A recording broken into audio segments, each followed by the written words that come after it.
அனைவருக்கும் வணக்கம். ஸ்ரீ லலிதாம்பிகை ஜோதிடம் நிலையத்திலேருந்து மேசராசிக்கான பொது பலன்கள் சொல்கிறோம் இன்றைக்கி. ஓகேவா? மேசராசி வந்து காலபுருஷ தத்துவத்தில் முதல் வீடு. சரியா? இது வந்து நெருப்பு தத்துவ வீடு. அதாவது இதில் வந்து பிறந்தவங்க வீட்டில் வந்து மேக்ஸிமம் வந்து கவர்மெண்ட் ஜாப்பில் தான் இருப்பாங்க. மேக்ஸிமம். ஏன்னா வந்து இது நெருப்பு தத்துவம் ப்ளஸ் வந்து அஸ்வினி, பரணி, கிருத்திகை இந்த 3 நட்சத்திரம் இருக்கும்.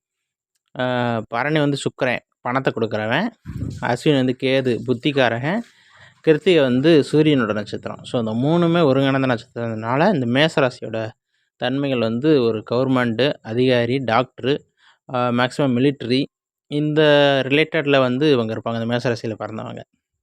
ஓகேவா? இவங்க நட்சத்திரத்துக்கான கோயில்கள்னு பார்த்தோன்னா, அஸ்வினி நட்சத்திரத்தில் பிறந்தவங்களுக்கு வந்து இடுக்கு பிள்ளையார்னு ஒரு கோயில், அது திருவண்ணாமலையில் இருக்குது. அந்த கோயிலுக்கு போனால் அவங்களுக்கு சிறப்பாக இருக்கும். அடுத்து பரணி நட்சத்திரத்தில் பிறந்தவங்களுக்கு வந்து துர்க்கை அம்மன், அண்ணாமலையார் கோயில்லையும் வந்து துர்க்கை அம்மன் வழிபடணும். ஏன்னா திருவண்ணாமலை வந்து நெருப்பு வீடு. ஸோ அங்கே இருக்க துர்க்கை அம்மன். அடுத்து கிருத்திகை நட்சத்திரத்தில் இருக்கவங்களுக்கு மயிலாப்பூர் கபாலீஸ்வரர் கோயில், அப்புறம் வந்து அண்ணாமலையார் கோயிலும் வரும். ஏன்னா நெருப்பு வீடு தானே, ரெண்டுமே இருக்கும். இவங்களுக்கு 2ஆம் வீட்டு அதிபதி வந்து சுக்கிரனாக வர்றதுனால முக வசீகரம் இருக்கும். அது நல்லாவே வந்து குடும்பமும் நல்லா குடும்பம் அமையும். 3ஆம் இடம் வந்து காற்று வீடு. காற்று வீடுனால நல்ல கீர்த்தியாக இருப்பாங்க. கீர்த்தி, புகழ். ஏன்னா காற்று வழியாக தானே புகழ்ன்ற வார்த்தையே பரவுது. ஸோ இவங்களுக்கு வந்து 3ஆம் வீடு நல்லா இருக்கும். புகழ், கீர்த்தி ப்ளஸ் வந்து சகோதரம் மேக்ஸிமம் அது நல்லாயிருக்கும். அடுத்து 4ஆம் வீடுன்ற கடக வீடு. கடக வீடுன்றது வந்து தாய் ஸ்தான வீடு.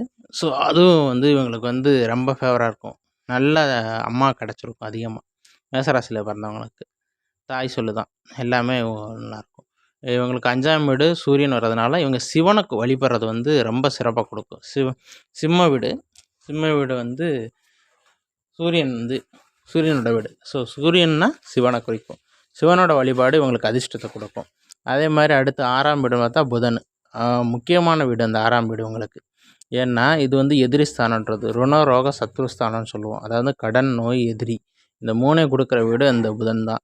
ஸோ மேக்ஸிமம் வந்து 6ஆம் வீட்டில் இருக்க புதன் அங்கே இருந்துச்சுன்னா தோல் பிரச்சனையை கொடுக்கும், வயிறு சம்மந்தமான பிரச்சனையை கொடுக்கும், இந்த மாதிரிலாம் இந்த நோயை கொடுக்கும். அதே மாதிரி கடன் கண்டிப்பாக கொடுக்கும். புதன் தசை புதன் புத்தி வர்றவங்களுக்கு வந்து மேசராசியில் இருந்து அவங்களுக்குலாம் கடன் நோயில் இது பண்ணும் மேக்ஸிமம்.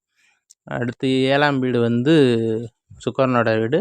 ஸோ அழகான மனைவி கிடைக்கும் உங்களுக்கு. ஏன்னா வந்து சுக்கிரனே வந்து அங்கே ஆட்சி வீடு இல்லையா, துலாம் வீடு.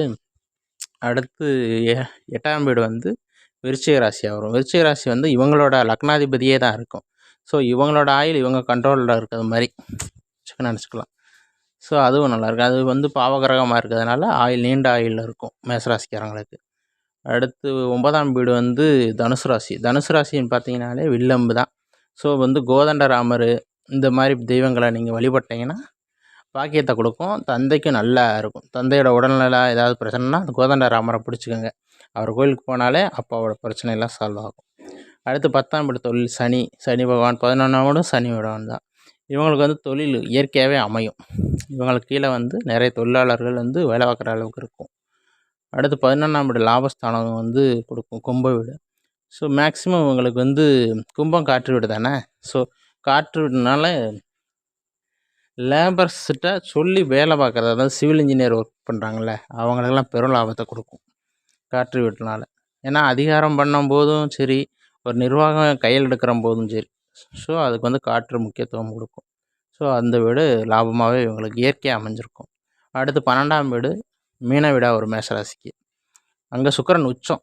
ஸோ இவங்களுக்கு தூக்கம் நல்லாவே இருக்கும் இரவில். ஏன்னா சுக்கிரன் வந்து இரவுக்கான ஒரு அதிபதி மாதிரி தான். ஸோ தூக்கம் நல்லா இருக்கும், சொகுசு நல்லா கிடைக்கும். ஸோ மேக்ஸிமம் வந்து பார்த்திங்கன்னா அவங்க லைஃப் ஸ்டைல் வந்து சூப்பரான லைஃப் மேசராசிக்கு. சரியா? ஏதாவது டவுட் இருந்தால் கமெண்ட் பண்ணுங்கள். வாழ்க வளமுடன்.